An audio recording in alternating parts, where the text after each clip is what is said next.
Why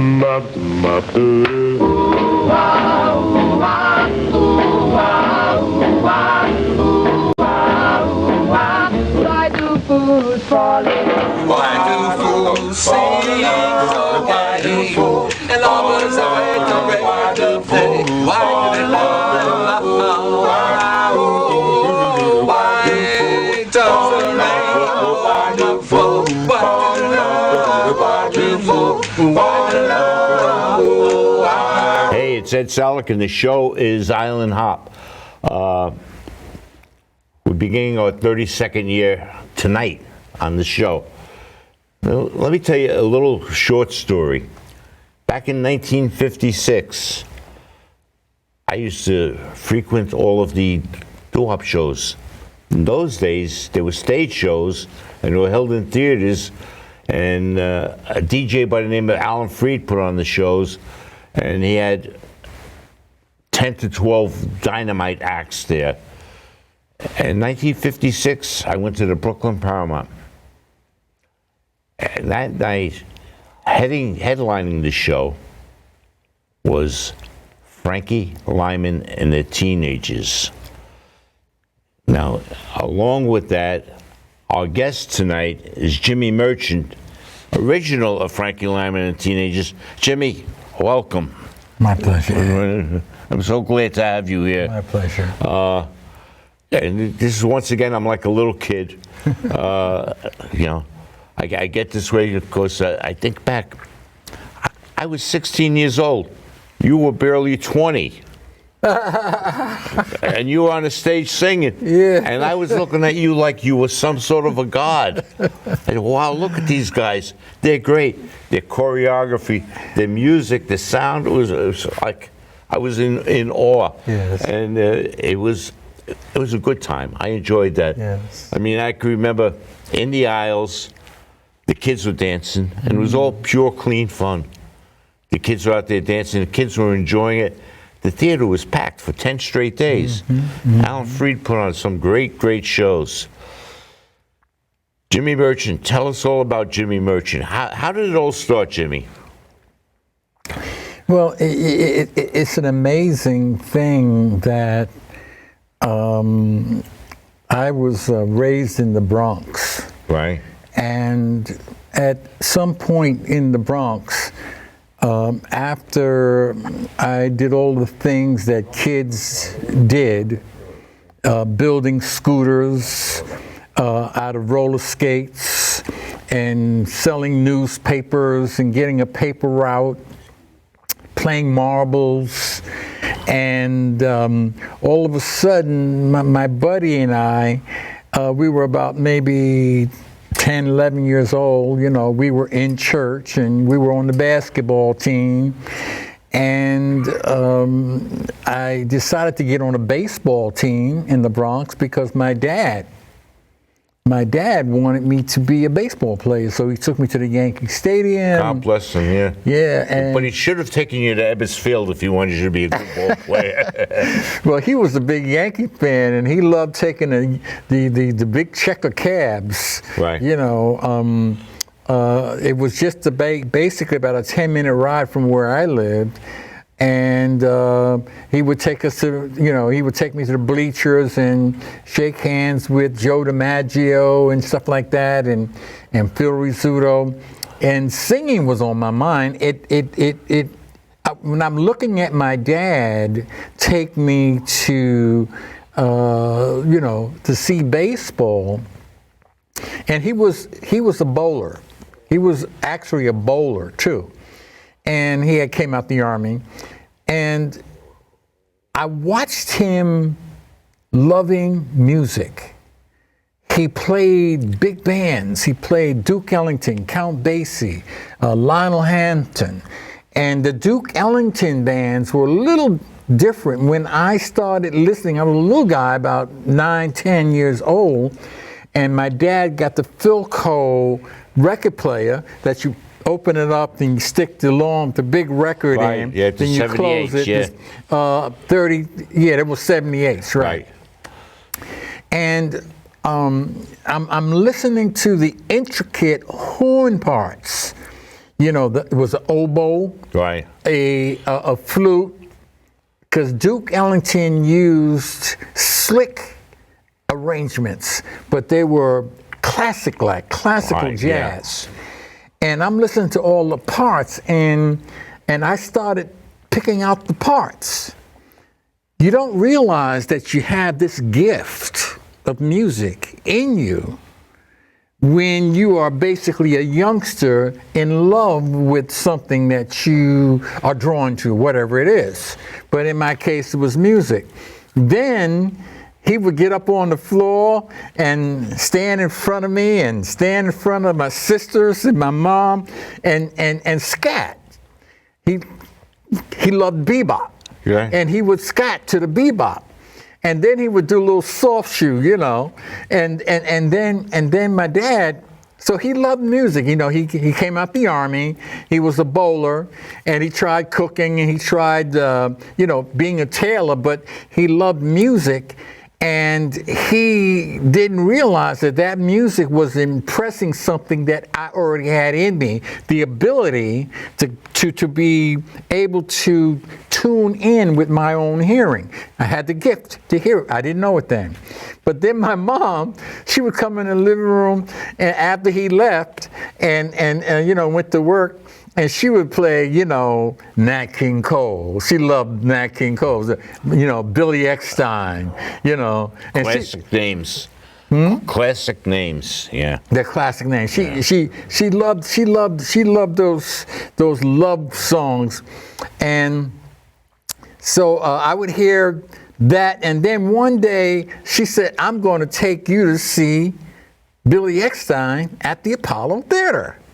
So now I walk into this building in the Apollo Theater, and me and my two sisters and my mom. My dad was working. He was bowling, and there's this big theater, and there's Billy Eckstine come out there. If I told a lie, I said, whoa, that's the man that my mother is in love with. Right. So, but Dad is telling me, I want you to be a baseball player. So to satisfy my father, I went and joined the neighborhood baseball team. And while I joined the baseball team to satisfy Dad, I was getting a couple of cats together and say, try this. Ooh. Because we were going around the neighborhood in the Bronx, and there were groups singing in street corners like Morris High School, Right. the Forest House, Crotona Park, and one of those groups I didn't know at the time was a group called the Chords. And I can't think of his name. Life Could Be a Dream. Yeah. And Life Could Be a Dream. Shaboom, right? That's right. And I seen those guys singing Shaboom. I had no idea they was going to be a hit 2 years later, because they came out in 1954. Right. And I'm watching them in 1952. I'm 12 years old, and 13 and 54. And so I said, Dad, I'm on a baseball team. He said, good, that's what I want you to do. You're going to be a Yankee player. So one day, the coach of the baseball team, his name is Arthur Sterling, and he comes up the block. I lived on Boston Road between Teasdale and 154th Street. He comes up the block, and me and my buddy, we're building scooters, but we're singing a little harmony while we're doing it. Right. Duet. We're imitating one of the duet groups that was out at that time. And he said, hey, Jimmy. No, he called me James. Hey, James. I said, yes. Arthur, Coach, what you doing over here? He said, stand up. I said, okay. He said, do this. Ooh. I said, okay. Ooh. Then he told my buddy, Lawrence, he said, now, Lawrence, you stand up.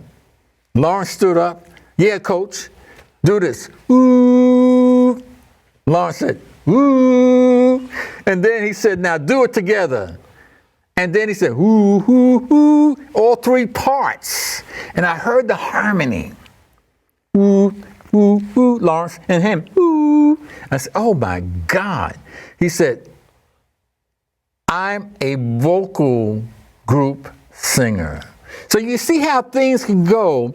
I'm dreaming about singing and possibly being a vocal group guy, and I do something to satisfy my father, get on the baseball team, and the baseball coach turns out to be a vocal group singer. That's great. Right? That's Should I say the rest is history? Yeah. So, I mean, it's amazing. It is amazing. So, one day my mom tells me, I'm leaving your dad. I said, Mom, I know you guys are not getting along that well, and I'm 14, 2 years later. They wasn't getting along that well. And I said, but Mom, look. I got a singing group. She says, no, we're moving. I said, wait, hold up, Mom. She said, look, the last holiday of this season, we're going to relocate. I said, Mom, you can't do that. She says, we're doing it. So the last holiday, Ed, of 1955 is the week before you're going to back to school. Right. What's that, Labor Day weekend? Yeah. It's Labor Day. Yeah. That's the second, I think it's the first week in September. Right. So she relocates, so she moves from the Bronx, cross town to Upper Harlem, 156th Street between Amsterdam and Broadway. Harlem begins at 155th, or ends at 155th. So one block above the end of Upper Harlem, 156th, between Amsterdam and Broadway, at her mother's, my grandmother's. Then she gets me transferred a week later in my new school. The first day of my new school, one of the guys that's going to be one of the members of Frankie Lymon is in that classroom. The other three members, Joe Negroni, Herman Santiago, and Frankie Lymon, are in that school. The only thing that was missing was me, and now here I was. You see how things happen? Yeah. I had the dream. I wanted to sing. My dad wanted me to be a baseball player. The coach turns out to be a vocal group singer. I want to stay in the Bronx. My dear darling mom, she had to leave because her and dad wasn't getting along. They was going to separate. I didn't like that idea because I was already having a little group in the Bronx. She relocates. The first day of my new school, the group that's going to be Frankie Lymon and the Teenagers is in that school. I was the fifth member missing. Right. I didn't know it then. But I'm painting the picture of how God does things. We don't know it then. So the first day in my new school, the teacher introduces me. I'm in the 9th grade, Edward W. Stitt Junior High School, Right. Upper Washington Heights. And the teacher introduces me to the class. She said, boys and girls, this is a new boy, and I'm 15 years old. This is a new boy in the school, and I'm actually 14, and he is from the Bronx, and say hello to him. It was about 35 kids in that 9th grade. Yeah. And they said, hi James, hi Jimmy. It was about 20 girls and about maybe 12 boys, loaded with girls. And she said, now sit.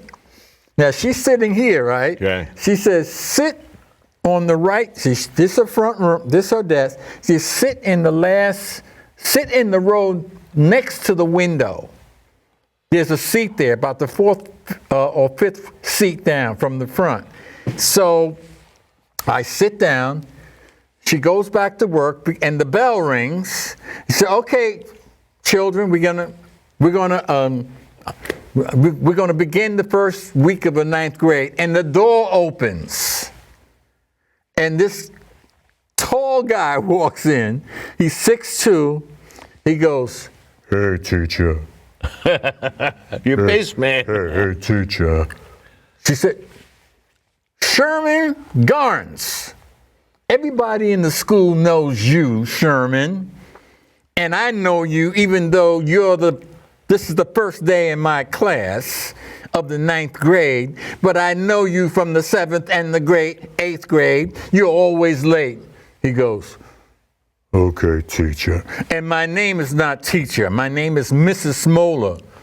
Okay, Mrs. Smoller. And I'm over there, I said, I'm listening to his bass voice. I said, whoa. I said, wait a minute. I mean, this was a black Tom Sawyer. He had short t-shirt, high jeans, no socks, sneakers, a pencil in his right hand, a notebook in his left hand, freckles, light-skinned black boy, Right. light-skinned freckles, and the first time I seen an afro, he needed a haircut, okay?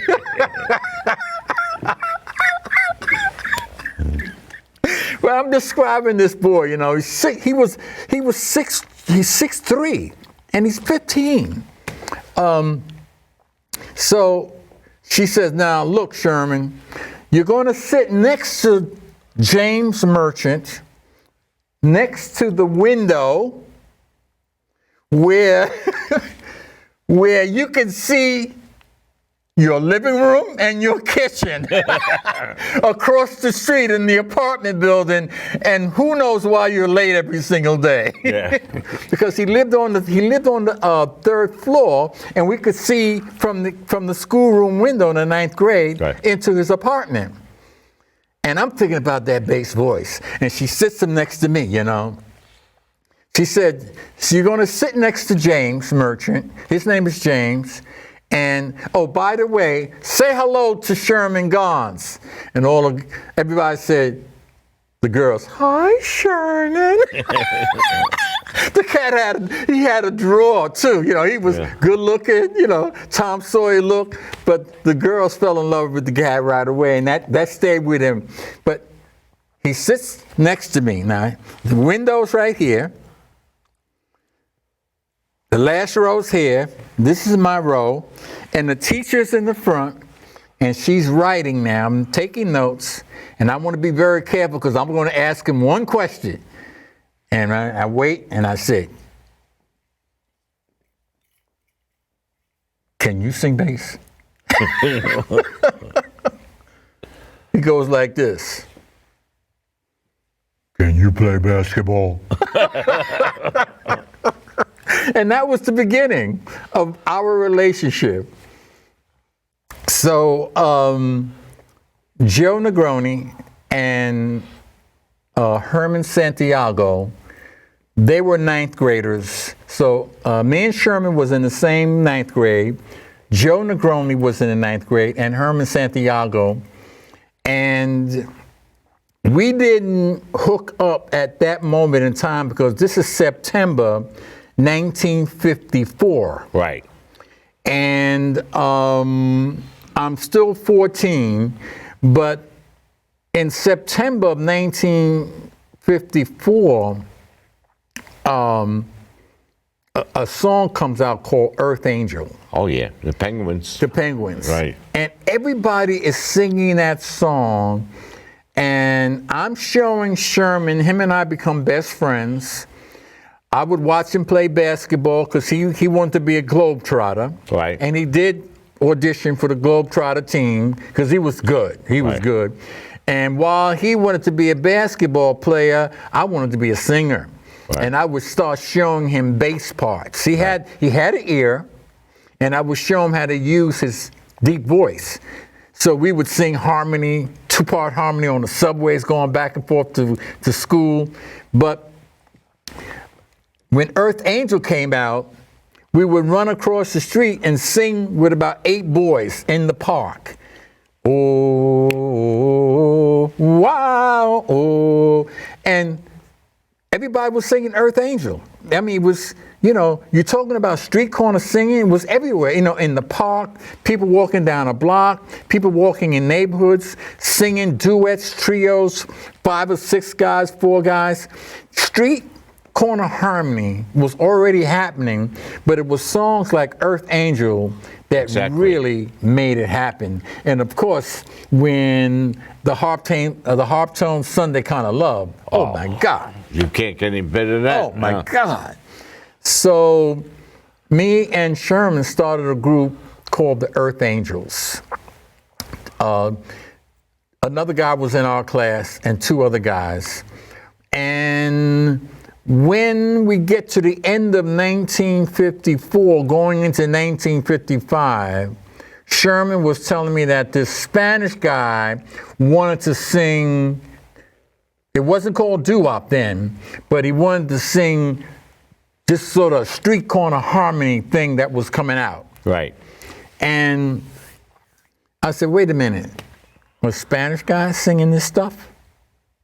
You know, I said, man, you know, what about the harp tones? What about the chords? You know, what about the Valentines? You know, he said, man, it's a Spanish guy. Him and I are buddies. He's in the 9th grade like you and I, and he's got another friend named Santiago. I said, wait, hold. I said, hold up, man. I said, you mean two Puerto Ricans want to sing black music? He said, man, you know, man, these guys are my friends, you know, and I don't want to sing with the Earth Angels no more. I said, well, then goodbye. You know? Yeah. Now I'm saying goodbye to the future teenagers, right? You don't know. You just don't know. Yeah.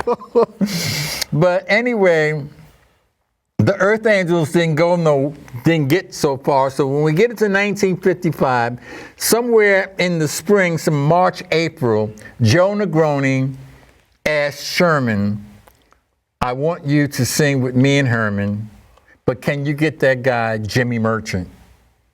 Because he's got a nice first tenor. So Sherman comes to me, man, you know, man, they doing auditions and they want me to bring you. Would you like to audition? I said, man, are you kidding me? Yeah, but what happened to the Earth Angels? I said, they ain't happening no more. Now I wasn't prejudiced. I just could not feel that two Spanish guys could do what I do, you know? Right. So I go up to Herman's house with Joe. Sherman introduces me to Joe Negroni. Joe Negroni was bright about the music business. He knew it all. He knew the movie business. He knew the music business. He knew DJs. He knew all the records. He was a smart Spanish guy that was in love with music. You know what it is. Yeah. I was in love with music too, but he had went beyond. He was into pop. He was into, you know, the actors that came out. You remember that movie that came out with Sidney Poitier? It was in a school. Huh? To Serve with Love. To Serve with Love? No, it was another one. But anyway, so I go upstairs. Sherman and I are going to now see these other people that are trying to sing with Herman and Joe. I found myself showing Herman and Joe Negroni how they should audition these two other guys. And that's how we became a four-man group. So the group now becomes Sherman, myself, Joe Negroni, and Herman Santiago. Sherman Gons, Herman Santiago, Joe Negroni, and myself. So we're now a four-man vocal group singing in the neighborhood. And the kids start following us. We're singing on the street corners. We're singing all the stuff that's out at that time. There was a guy in Sherman's building. Now, listen, this is amazing. My mom relocated. Now when she relocates, remember the school that I'm going to go into, the group that's going to be Frankie Lymon and the teenagers are in the school. But now the gentleman, there's a big brother type gentleman that's in Sherman's building, the building across the street from the school where Sherman lives.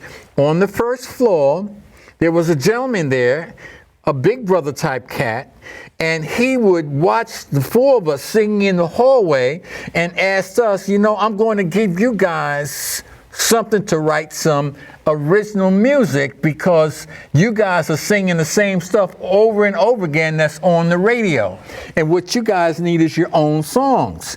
So he comes out of the hallway, out of his apartment, on the first floor. We're singing in the hallway. We came in the hallway because it was rainy that day. We couldn't sing on the street.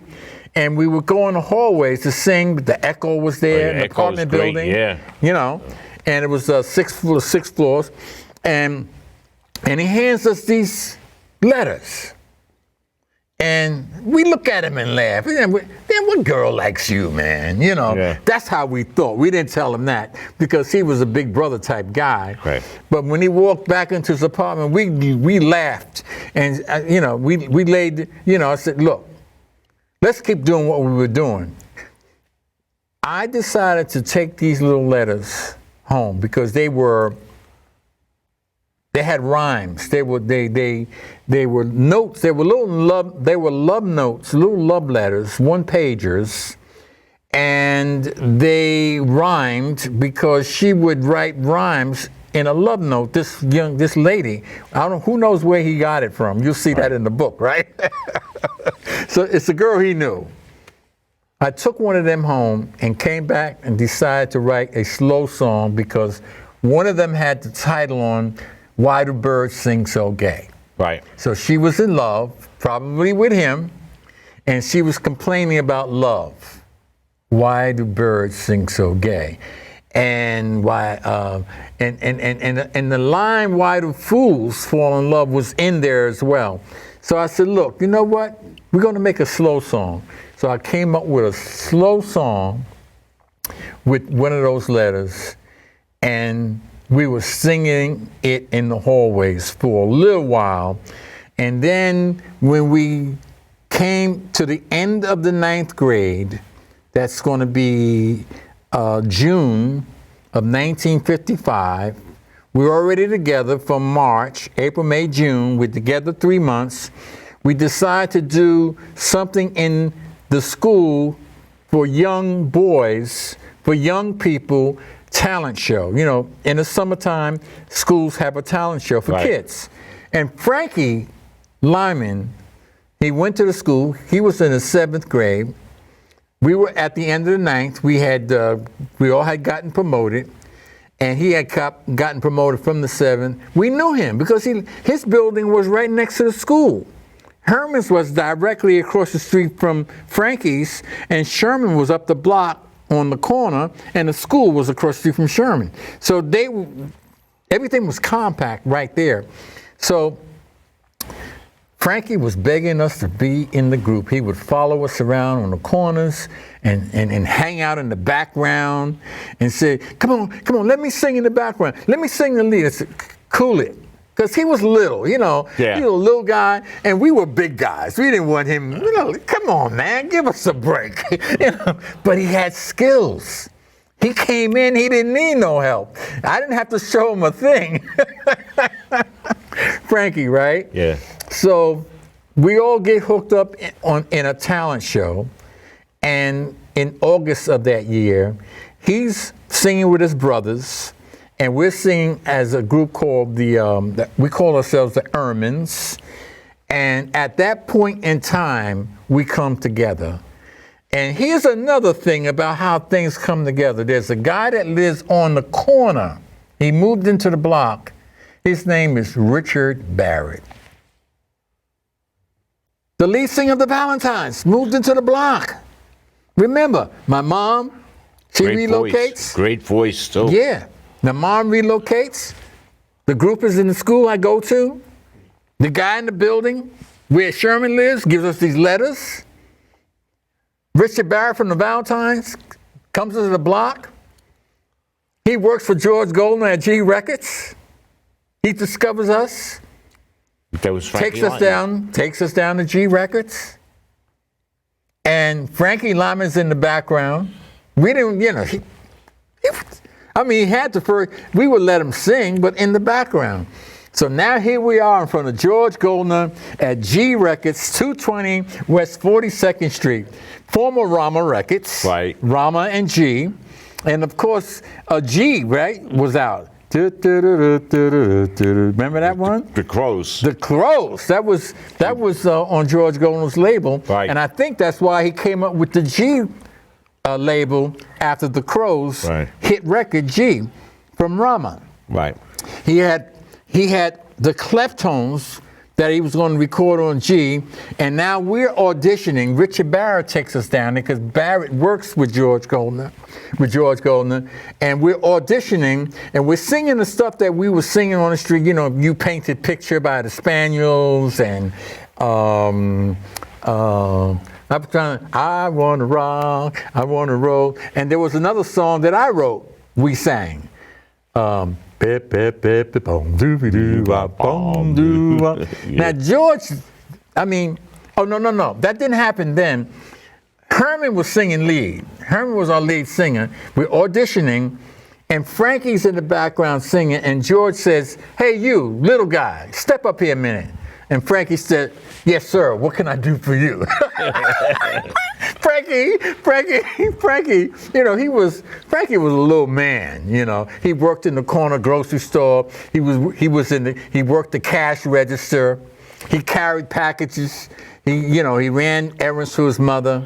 He was a little boy about 12 years old, 13, and already he was very, very mature, cute, and could sing, and was very gifted and talented.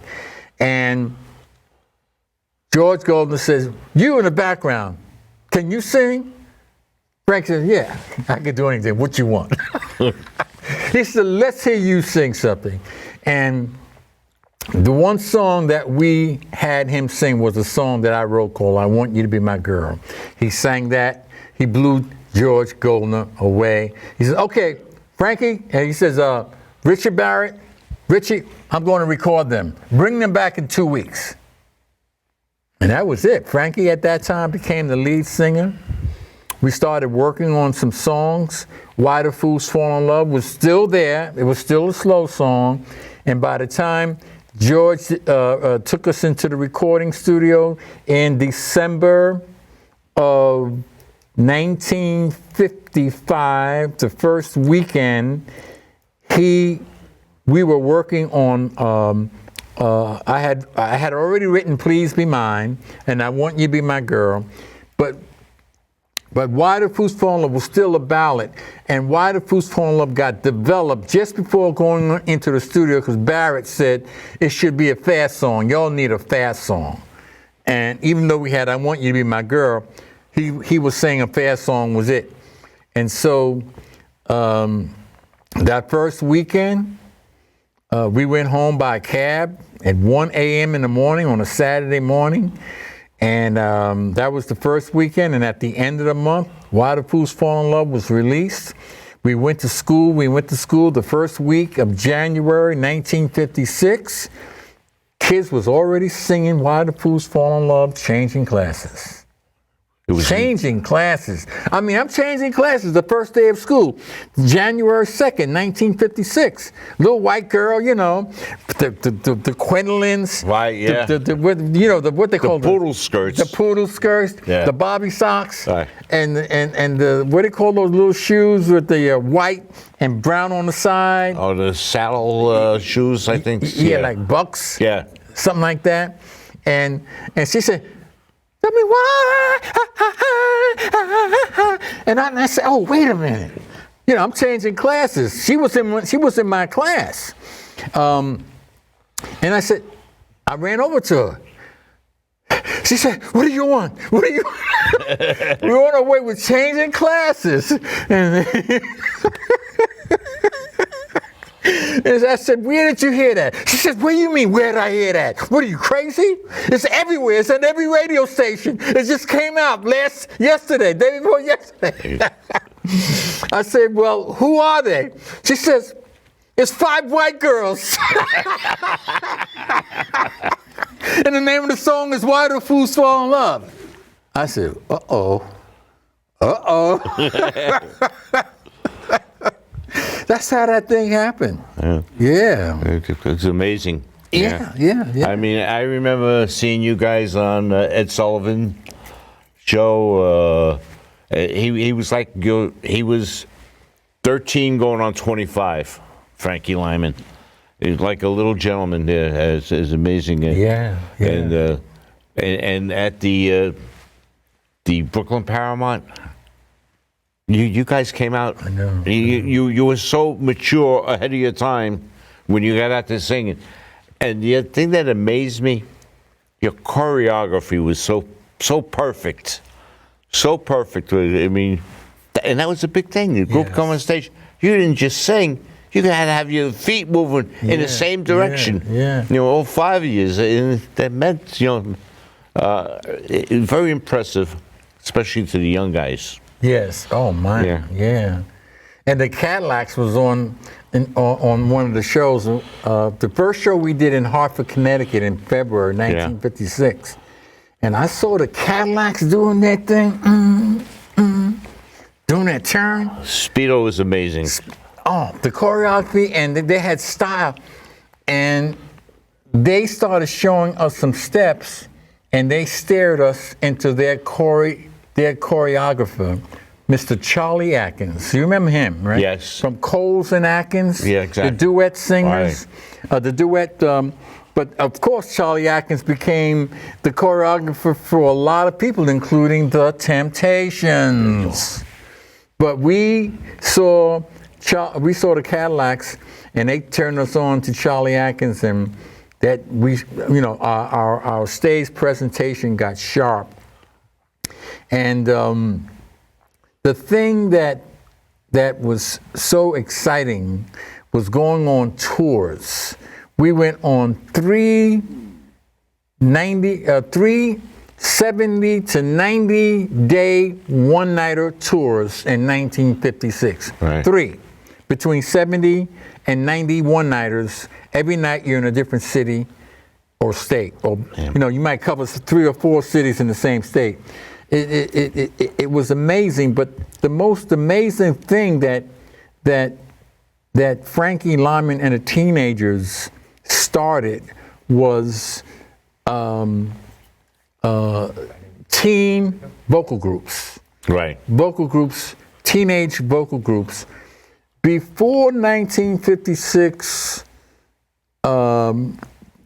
before Frankie Lymon and the team, before we came out in 1956, music itself was being recorded by adults. Right. For adults. Right. When we came out, all of a sudden, music became teenagers and kids recording music for teenagers and kids. Exactly. And and that's when they noticed the money was in the market. Oh yeah. They found out kids have money to buy records, and the whole industry changed because of that. The thing that's important to me, and I know you realize this, is that Frankie Lymon and the Teenagers, my group, we're basically responsible for the youth movement in music. Absolutely. From that moment on to today. Absolutely. I mean, there's a wide range, the 50s, the 60s, the 70s, the 80s. Well, let's just skip all of that. Of course, there was Boys to Men, the Jacksons, all kids. Right. And I met the dad of the Jacksons and the dad of Boys. The Boys to Men introduced you for the Hall of Fame. Right. They introduced us to the Hall, and I Right. recorded with them Why the Fools Fall in Love 3 years ago. Right. But going back, it was, the Jacksons and the Osmonds and Danny and the Juniors and girl groups, the Chantels, and what's that, Beyonce. Today, the hottest star today, she started out with a girls group. Right. Bruno Mars, the hottest solo artist today. You look him up, you see him singing Why the Fools Fall in Love with his dad when he was a little boy. Right. So Frankie Lymon and the Teenagers started the youth movement in music. Absolutely. We started it. Absolutely. I couldn't agree with you more on that. I can't thank God enough for actually putting me in the position to actually have the skills and the talents and the abilities to show 3 guys how to sing and how to be a vocal group, I didn't know what I was doing. It didn't take, but it took years later for me to realize the role that I played in Frankie Lymon and the Teenagers.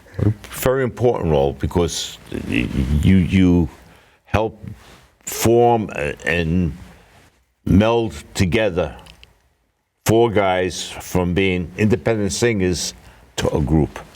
Amazing. And that's amazing. Amazing. And go ahead. And if I may, you did, thank God, you became an ordained minister. And to show your thanks and gratitude to God, you carry his message now, which is another great thing in your life. It's you have to be commended for that, you know. Well, I'm a minister. I guess you could say, you know, I went to classes and became a minister, but I teach, but I'm not operating in a church full time. You still carry God's message. I go to churches a lot, and in fact, I'm going to be in the Bronx on the 16th. I'm going in there to celebrate Valentine's Day, Why the Fools Fall in Love, and the Word of God combined. It's an amazing calling. It is. The 16th of February. They called me up, the deacon of the church, and it happens to be the church where I went to when I was a little boy. And so the whole idea that's important is that these things, these skills, these talents, these abilities, the gifts that we are born with, they come from the Savior above. They come from God. The ability to do whatever it is that you do, whether you're going to be a doctor, whether you're going to be a basketball player. I'll say this, kids, if you're going to be a doctor, you're going to be a basketball player, keep one thing in mind: the skills and the talents and the abilities that you have to do these things in whatever field that you're going to be in. You could be a sanitation worker, a bus driver. You could be a medical professionalist. The fact of the matter is, all these skills and talents and these abilities, a musician, a player, came from the one above, so that when you get to where you're going, you tell people where it came from. Him, God. That's the message. That's the message that I preach. All things come from God. Every single skills, talents, and abilities. The dream that I had to sing, God took my dream, nourished it. He, along with the dream, gave me the skills, the talents, and the abilities to teach singing, to hear it, and the rest is history. That's the way God operates. In whatever field that you're going in, something called vocation. Vocation is really whatever field you're going in, and you're called. You are called to that field. That means the voice. That means somebody's calling you. So that's the deal on that. Jimmy, let's talk a little bit about how does somebody get in touch with Jimmy Merchant? Well, the best way to get in touch with me is Facebook right now, because I do have a machine. I'm writing my autobiography, and I'm working on a vision to celebrate the 64th anniversary of Frankie Lymon and the Teenagers. And the vision that I'm looking to see come to pass is some of these famous names coming together to celebrate Frankie Lymon and the Teenagers as a result of what and how we inspired them. So, Boys to Men, people like you. Of course, I recorded with Boys to Men. That's why they asked me to come and record with them. And I'm also available if it's nearby, and if it's something that's, going to be presented the right way. Jimmy, I can't thank you enough for coming down here and being here to join us. This has been a great day for me, and just listening to you talk is worth it. Now, I understand you do some solo singing. Would you be interested in doing a few for us? Well, you know, when my wife and I relocated to Virginia, we're back in New York now. We were down there for about 20 years. And I was not able to do a lot of traveling. So I decided to do some solo stuff. And I started doing some shows. But I am not the Frankie Lymon that I would love to be, and nor am I Johnny Mathis. but you are Jimmy Merchant, and you're good. You're good, believe me. And you were good back then, and you're good today. Well, I don't mind singing a couple songs. Okay. Thank you very much. Thank you. Bye. This is a great Robert and Johnny hit from the 1956-57. When I recorded, I wanted to do this one, putting all the vocals together for my lead singer. You're mine, and we belong together. Yes, we belong together. For eternity.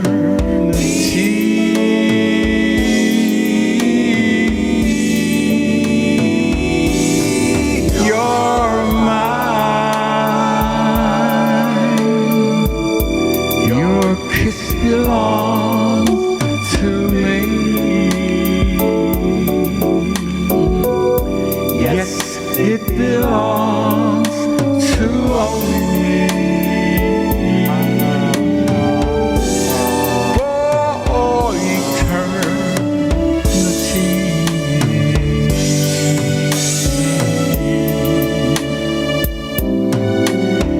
You're mine, my baby, and you'll always be. I love you so, so much. I give my all, everything that I own. I'll always, always love you. You're mine, and we belong together. Yes, we belong together.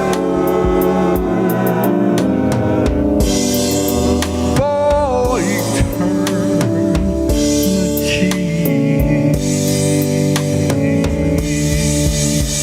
Eternity is forever. God puts it this way: I'll always love you wherever you are, from now to the end of time. I've given you all, everything that I own. It is yours forever. I'll always, always love you. You're mine, and we belong together. Yes, we belong together. For eternity.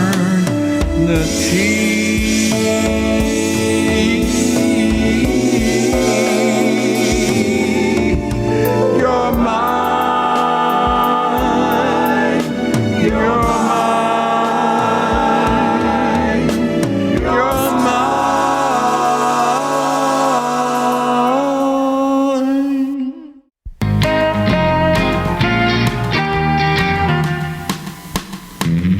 When we were on tour, these 5 guys came out singing a song, and they had on Army uniforms.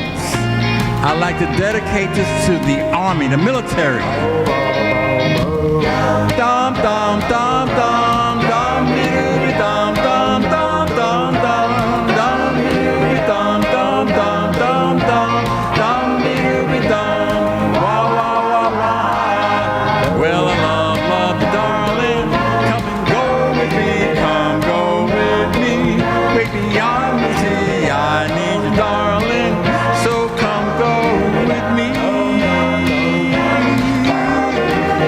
come, come, come, come, come to my heart and tell me, darling, we would never part. I need you, darling, so come go with me. Well, yes, I need you, I really need you. Please say you'll never, never leave me. Well, say you never, yes, you really never. You never give me a chance. Come, come, come, come, come into my heart. Tell me, darling, we would never part. I need you, darling, so come go with me. Now, love is so exciting. The best part of love is when she comes and goes with you, and you say, yes, I'm gonna come and go with you also. So love is a two-way street. Love goes back and forth. Listen. Well, yes, I need you. I really need you. Please say you'll never, never leave me. Well, say you'll never. Yes, you really never. You never give me a chance. Come love me, darling. Come and go with me. Come go with me. With me, I'm with you. I need you, darling. So come go with me. Come and go with me. Come and go with me. Come and go with me. Wow, wow, wow, wow.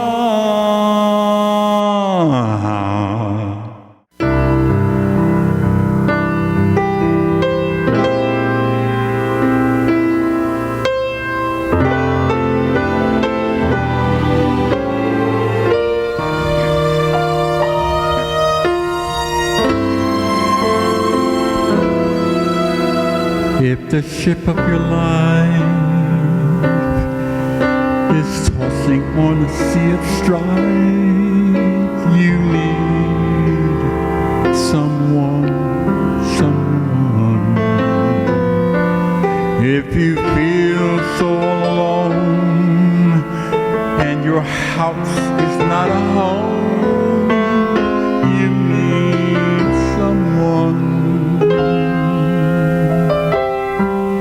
If it seems life isn't fair and there's no one left to share all those lonely days and nights when things just won't turn out right and you want someone to care and someone to just be there, you need someone. I give you Jesus. He's the peace that passeth all understanding.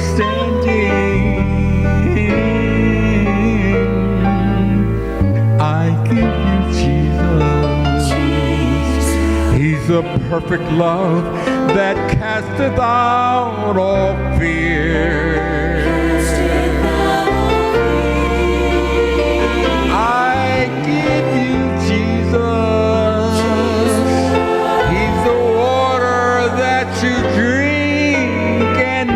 Thirst again.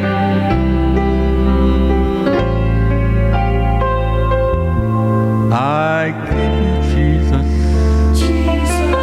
my friend. I give you Jesus. Listen, if the pressures all around keeps your spirit to the ground, you need someone. If your body is in pain and your health you can't regain, you need someone. If the times that you have tried with all the strength you had inside and it seems that you have failed. Remember on the cross, he nailed all the bitterness and grief to give you peace and sweet relief. He is that someone that you need. So I give you Jesus. He's the peace that passes all understanding.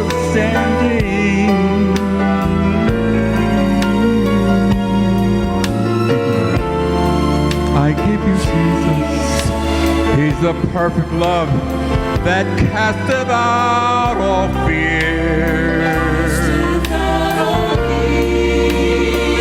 I give you Jesus. He's the water that you drink and never thirst again. My friend, I give you Jesus. I give you Jesus. I give you Jesus, my friend. I give you Jesus.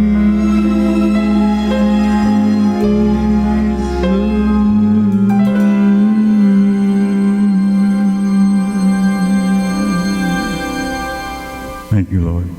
Jimmy, we got a special surprise for you in honor of your birthday. That's for you.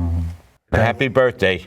Thank you, Jesus. Many, many more, and healthy and happy. I just want you all to know that my history is all about the man upstairs. I can't thank God enough for putting me into this scenario that has to do with kids not letting go of their dream because they're called to realize what they're called to do, then to give God the credit.